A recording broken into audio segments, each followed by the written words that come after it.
Hi! Na-try nyo na rin ba tong steamed chicken with mushroom? Kung hindi pa, try nyo na rin. Kung sawa na kayo sa fried chicken, subukan nyo na rin to, malasa at malinamnam.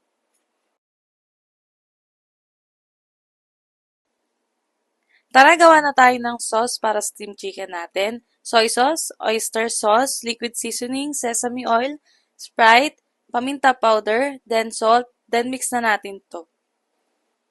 Then, dito na tayo ngayon sa chicken. Yung ginger, lagay na natin sa chicken. Then, yung ginawa nating sauce kanina, ilagay na rin natin para manuot na yung mga lasa. Mas maraming sauce, para sa akin, masarap ha. So, ngayon, nailagay na natin yung sauce na ginawa natin. Then, yung ginger, yung mushroom. Pwedeng-pwede na natin steam to. Siguro mga 30 minutes yan. So, mga 30 minutes, masarap na yan, malinamnam na yan, malambot pa yan. So, ito, luto na yung ating steamed chicken with mushroom. Napakalasa, napakalinamnam. Tara, kain!